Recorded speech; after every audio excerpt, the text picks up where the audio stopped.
So, Ray, we've been talking about all of these dealers having so much inventory on their lots, but we have this article out of Automotive News saying new vehicle inventory continues to pull back, and they give the number of 2.78 million. So we're seeing that production across a lot of these manufacturers.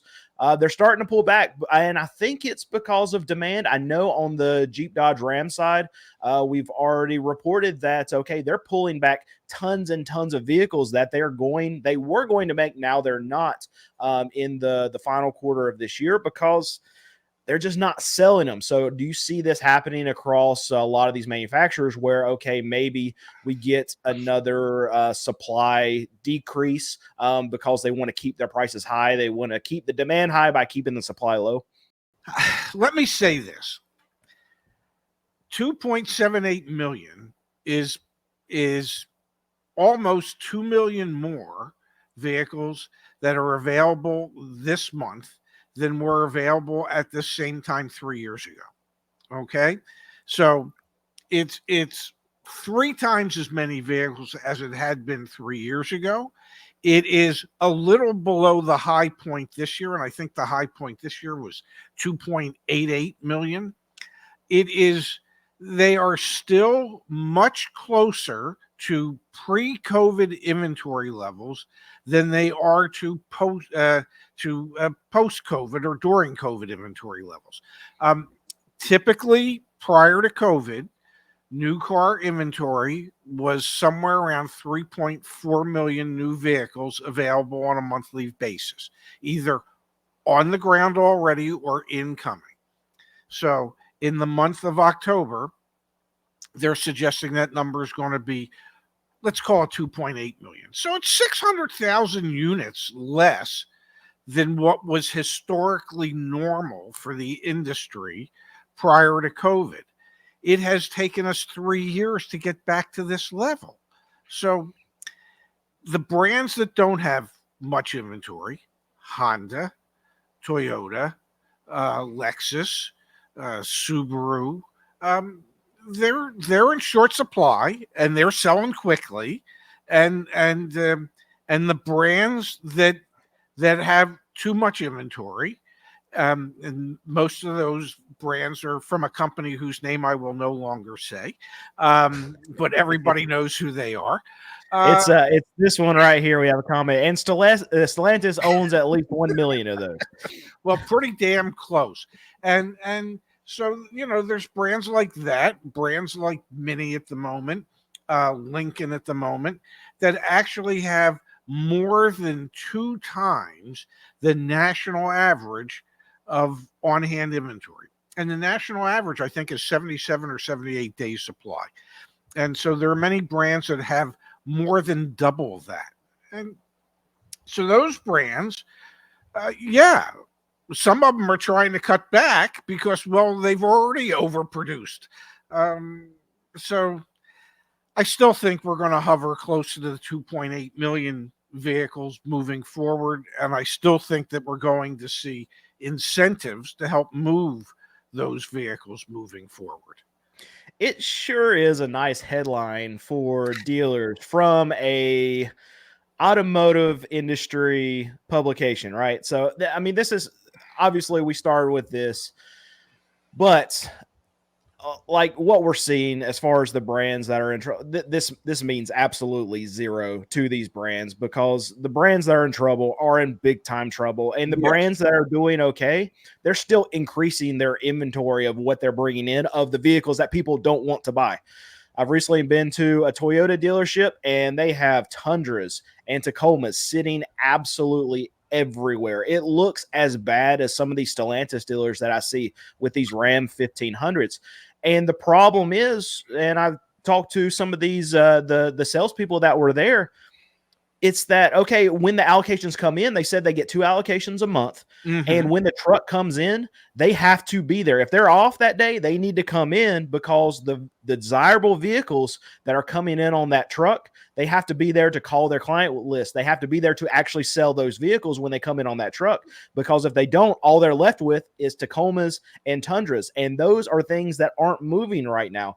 I would say there was probably a 10-to-1 truck ratio versus your Forerunners, your Camrys, your Corollas, your Corolla Cross, your RAV4s that were on this dealership lot.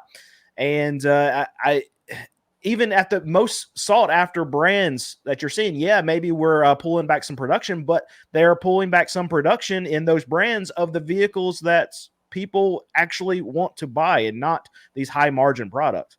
Yeah, it's, let's face it, if you're going to manufacture something, it would seem to me that you want to keep manufacturing more of the stuff that people are clamoring for and less of the stuff that is beginning to sit. Now, obviously, that's not a theory that they utilized at that large manufacturer whose name I refuse to say anymore. Because they just kept building all the stuff nobody wanted. I'm reminded with that brand, there was a time when Nissan had a vehicle. It was called the Xterra. Okay, and the advertising tagline for the Xterra was, "It has everything you want, nothing you don't." Okay, and when I think about that brand I don't want to mention anymore, it was like their concept was, we're going to build everything you don't want, nothing you do. And it was like the complete opposite of what you would think a manufacturer would want to do. It just seems to me like if Apple's selling the iPhone 16 like crazy, well, they're going to keep building the iPhone 16. And if the iPhone 16 Max Pro or whatever the hell it is isn't selling as well as the entry level, then they're not going to build as many of those. And there are some automotive brands out there that just said, the hell with that. We're just going to build what we want. And the truth of the matter is, their customers are their dealers. So once they're in the dealer's inventory, they're paid. Well, they hope they're paid. And then it becomes the dealer's problem. But yeah, the brands that are hot, the brands that have a low day supply of the desirable product. Yeah, my guess is that Toyota's making more Camrys, Corollas, Corolla Crosses, RAV4s than they're making Tacomas and Tundras at the moment. You would hope so. Yeah, but that doesn't mean that the Tacomas and Tundras aren't building up inventory wise, because the demand has really slacked off for those vehicles. Now, I think most people would say it's because of the motors in them. You can't get a V8 anymore. In a lot of cases, you can't even get a 6-cylinder anymore. It's all 4-cylinder turbos, and people that want pickup trucks don't want 4-cylinder turbos. And at a certain point, you just have to settle for whatever engines they're building and putting in these things. So I want to pull this up because I think this is interesting right here. It says across the 7 automakers that they pulled this data from, there was a 36-day supply of cars, while there was a 56-day supply of light trucks. So I think it just comes back to exactly what you were saying, that, okay, they're just not making enough of what people actually want. I think it comes, we talk about affordability all the time. At this same Toyota lot, we look at the Tacomas, and the Tacomas were, that's a smaller truck and it's $55,000. And then you look at a Toyota Corolla and it's $25,000. And guess what? They can't keep on their lot, the Corollas. You're kidding. And I don't have a whole lot of faith in really these manufacturers changing the way that they're doing a lot of things, especially when these dealers continue to take them. When is the tipping point for the manufacturers to say, okay, now we have to switch and actually make what's not our consumers, but what the dealers' consumers can actually sell? Is it just when the dealers start turning down all these allocations? Because I can tell you that when the Toyota dealer that I went to, it didn't look like they were turning down any truck allocations because they were sitting absolutely everywhere. At a certain point, the manufacturer gets it when the dealers in large numbers start turning down large portions of their allocation. Let's say the dealer gets allocated 20 Corollas and 30 Camrys, and 50 Tacomas and Tundras. if the dealer says, I'll take my 20 Corollas and my 30 Camrys and I'll take 10 Tacomas and Tundras, then at that point, perhaps Toyota will begin to make different vehicles. Or initially, what they will do is they will say to the dealer, well, if you want those 20 Corollas and those 30 Camrys, you have to take 60 Tacomas and Tundras. And they will force them to take vehicles they don't want in order to get the vehicles that they do want. And then at a certain point, as a large number of dealers start to realize that they're just getting inundated with things they can't sell, at a certain point, they look at the manufacturer and they go, I want all the Corollas, I want all the Camrys, but you're not shoving any more of these Tacomas and Tundras down our throats. We can't do that anymore. And then at that point, the manufacturer might listen.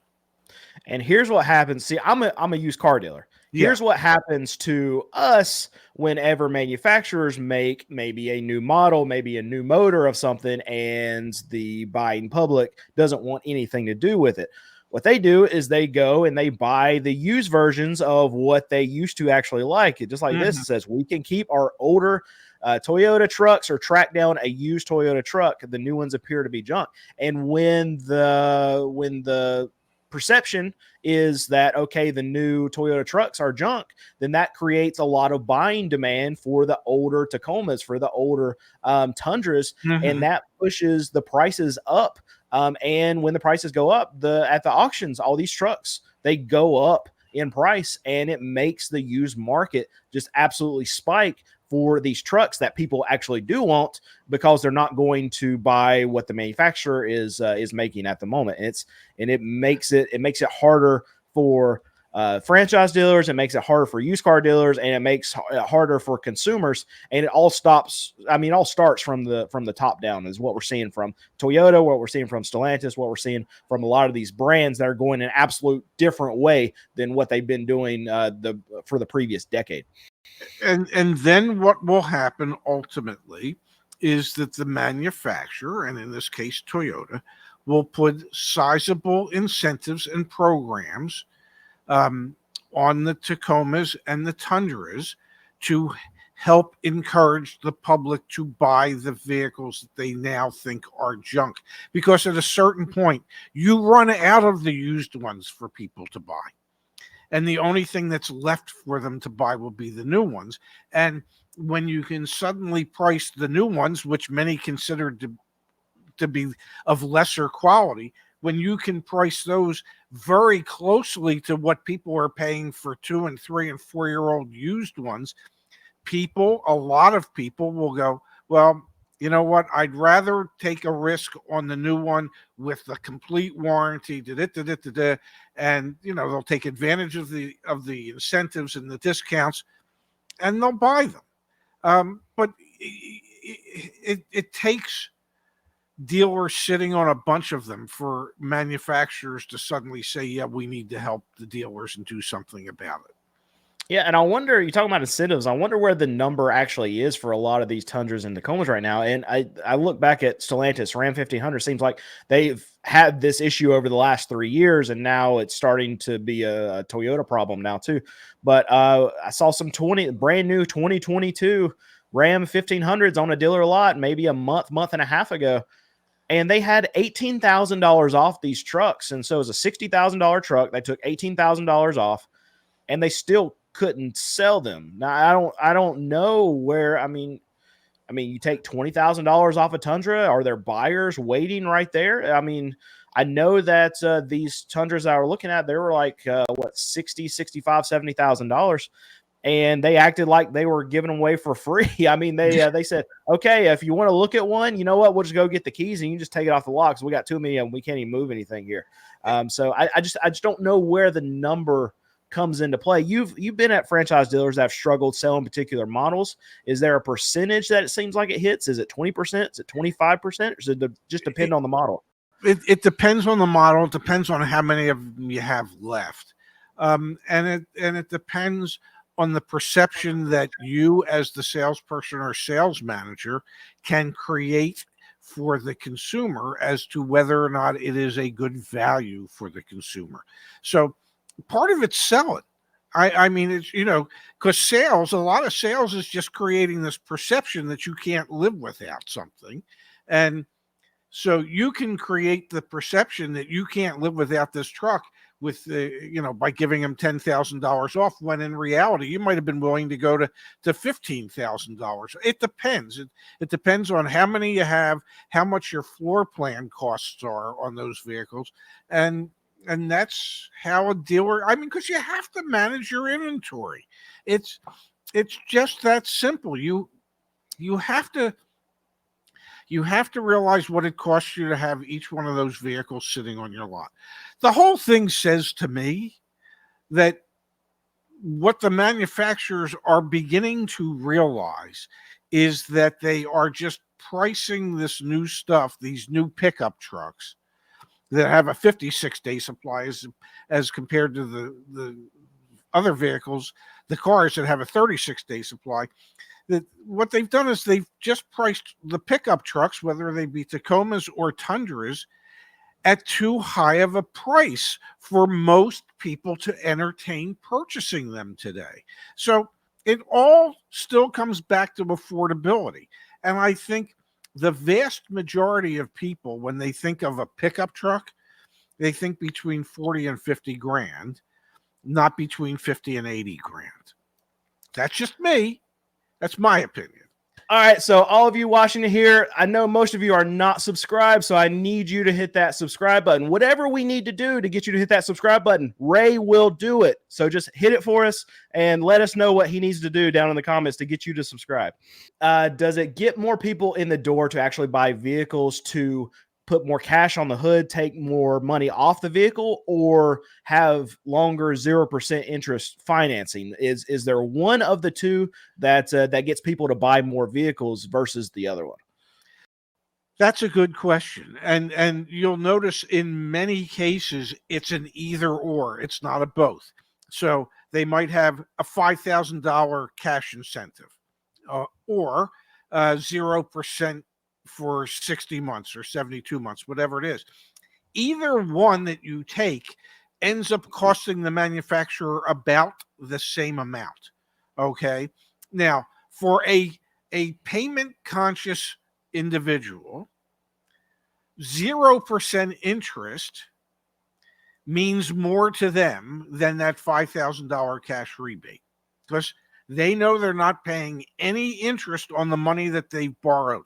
They can't ever get it cheaper than that to borrow the money. So most people are going to opt for the 0% for 72 months. A cash buyer would look at that and go, I'll take the $5,000. Okay. Or they might say, you know what?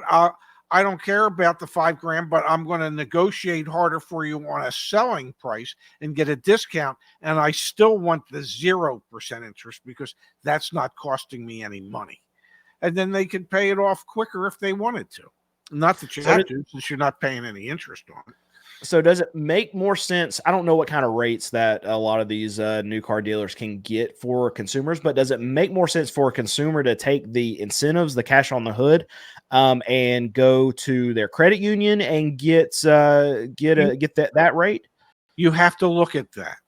If you're a smart, I mean, I used to sit down with customers and they go, well, which way makes more sense? And so we'd look at what we could sell it for without utilizing the 0% interest or the cheap interest rate. And we'd calculate what that payment would be at the standard rates that were available. And then we would look at it with less of a discount, but using the 0% interest, and we would compare which payments were cheaper over the. That's how you have to figure it out. So you have to realize today that if you went to most banks, new car interest rates are probably 6, 7, 8% on average. Some credit unions might be 5.9, somewhere in that range, but you have to qualify for that rate. You have to have the credit that garners that rate. But yes, you should check with your bank or credit union to see at what rate you could be approved for, and then do a comparison as to which works out better, taking the cash or taking the 0% or whatever the subvented interest rate is. And if you don't do it that way, then you're not doing your due diligence. I would assume in most of these brands right now, you're probably going to be able to get money off the car and get the 0% at this point for these dealers to actually move stuff. Maybe it's not coming from the manufacturer, but maybe it's coming from the dealer side of things. Yeah, I if you're sitting on a Tacoma or a Tundra and it's 75 grand, and you don't want to utilize the cash on the hood if there is any, well, how much would the dealer discount it? 10%? So say they discounted 10%, that's $7,500. And yeah, so they're giving up a lot of their profit, but they're moving a unit. Now, if there was cash on the hood and you didn't want to utilize a cheap interest rate, so you might be able to end up getting 12.5 off the vehicle using the cash on the hood, if there is that, plus the dealer does. People forget that if there's a factory rebate, you don't want to apply that until after you've negotiated with the dealer to discount the MSRP on the vehicle. The factory rebate is not the discount. You need to get the dealer to give you a discount on the vehicle before you apply the factory rebate. And most dealers are just going to go, well, we already took off $5,000. Well, no, the factory gave you $5,000 to reduce the price. You didn't take anything off. Your profit margin is still exactly where it had been. It's just you're utilizing the factory's money to show it as a discount when it's not really. All right. Well, we got something. I'm going to yell at somebody real quick. Okay. So we got Lego Joe who sent us $10. Please, people, do not send us any money. We don't want your money. We've got it there. If you want to ask us a question, you want to make sure that we get it answered, send us. What's the minimum? Can they send us a penny?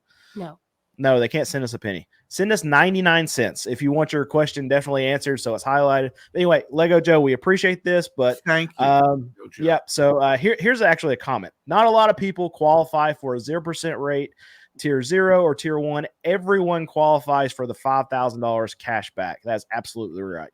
Yep, that is correct. So yeah, the people that qualify for the subvented interest rates are the people with the top tier credit. Now, that doesn't mean like if a manufacturer offers 0% for 72 months, yeah, that's the top tier credit. But if you're tier 2 or tier 3, that 0% might be 1.9%, which could be 8 or 9% less than what you could get it for if you went to your own bank.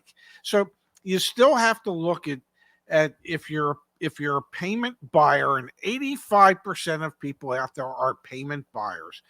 If you're a payment buyer, you still have to figure out which offers you the greatest benefit when it comes to how it's going to impact your payment.